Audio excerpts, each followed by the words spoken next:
চতুর্থ শ্রেণী ইসলাম শিক্ষা, এটা হচ্ছে পঞ্চম অধ্যায়ের পৃষ্ঠা নাম্বার হচ্ছে ৭১। তো আজকে আমরা সমাধান করব পঞ্চম অধ্যায়ের ৭১ পৃষ্ঠা। তারপরে আমরা সমাধান করব পরবর্তীতে যে আমাদের আছে এই দেখো ৭৪ পৃষ্ঠায় আমাদের আরও একটি কাজ আছে, এটা সমাধান করব। তো ৭১ আর ৭৪ পৃষ্ঠা সমাধান করব। আর পরবর্তীতে দেখো পঞ্চম অধ্যায়ের প্রশ্ন, এই সমাধানটি দেখার জন্য অবশ্যই আমার চ্যানেলটি সাবস্ক্রাইব করতে হবে, কারণ সাবস্ক্রাইব করলে কিন্তু আমি ভিডিও আপলোড করলে তোমাদের ফোনে এই ভিডিওগুলো এমনিতেই চলে যাবে। তো চলো আমরা প্রথমে ৭১ পৃষ্ঠাটি সমাধান করি। দেখো এখানে আমাদের ক নাম্বারে কি বলেছে, এখানে আমাদের ক নাম্বারে বলেছে যে পবিত্র কুরআনের বাণীর আলোকে সৃষ্টি জগতে মানুষের কল্যাণে নিয়োজিত থাকার বিষয় সম্পর্কে আলোচনা করি এবং একটি অনুচ্ছেদ তৈরি করি। কাজটি দলগতভাবে করি। মানে পবিত্র কুরআনের বাণীর আলোকে, হ্যাঁ, তো বাণীর আলোকে সৃষ্টি জগতে মানুষের কল্যাণে, তো মানুষের কল্যাণে নিয়োজিত থাকার বিষয় সম্পর্কে, মানে মানুষের কল্যাণের জন্য নিয়োজিত যে কাজগুলো আছে সেগুলো সম্পর্কে আমরা একটা অনুচ্ছেদ লিখবো এর মধ্যে। ঠিক আছে, তো চলো আমরা এর উত্তরটি দেখে নেই। তো এই যে দেখো প্রিয় শিক্ষার্থীরা, উত্তর কিন্তু এটা অনেক বড় আছে, আমি তোমাদের ছোট করে দিব, সমস্যা নাই, আমি পড়তে থাকি। দেখো এখানে লিখবা মহান আল্লাহ এক বিস্ময়কর সৃষ্টি হলো সূর্য।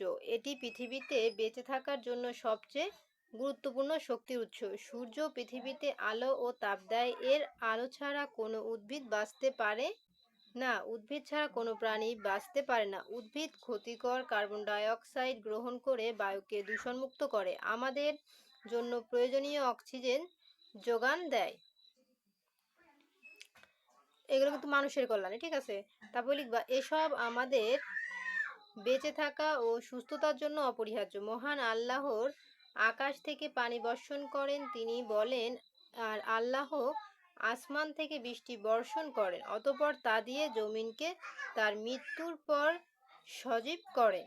ঠিক আছে, তো তোমরা চাইলে এই যে কয়েন পর্যন্ত দিয়ে দিবা, কারণ তোমরা তো চতুর্থ শ্রেণীতে পড়ো, বেশি বড় লিখতে পারবে না। তো এই কয়েন পর্যন্ত, সরি এই যে করেছেন, দেখো করেছেন পর্যন্ত লিখে দিবা। ঠিক আছে, তো কেউ যদি চাও এই যে আয়াত 65 এটাও লিখতে পারো এই পর্যন্ত। ঠিক আছে, এই যে দেখো এই পর্যন্ত লিখে দিও, আমি একটু করে দেখাই, এই পর্যন্ত। ঠিক আছে, আর যদি কেউ চাও এই পুরোটা লিখে দিবে, যতটুকু আছে পুরোটা লিখে দিও।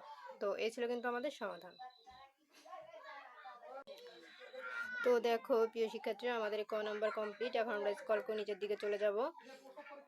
এই যে আমরা স্ক্রল করে নিচে চলে এসেছি ৭৪ পৃষ্ঠা। দেখো ক নাম্বার আমাদের এখানে কি লেখা আছে, মহানবী সাল্লাল্লাহু আলাইহি সাল্লাম এর হাদিসের আলোকে আমাদের বিদ্যালয়ের বাগান, ছাদ বাগান, টবে বৃক্ষরোপণ করি এবং পরিচর্যা করি, কাজটি জোড়াই করি। তো চলো বৃক্ষরোপণ ও পরিচর্যার জন্য আমরা কি করব তা লিখি। তো বৃক্ষরোপণ ও পরিচর্যার জন্য আমরা 5টি ঘর আছে, 5টি ঘর লিখবো। তো চলো দেখে নিই।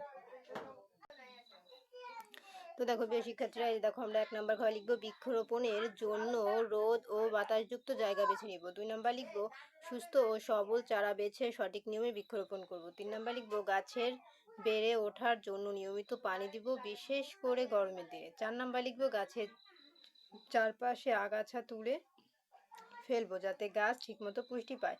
5 নাম্বার লিখবো গাছকে পশু বা ক্ষতিকর জিনিস থেকে রক্ষা করতে বাঁশের খুঁটি বা বেড়া গাছের সাথে বেঁধে নিব। তো এই ছিল কিন্তু আমাদের সমাধান।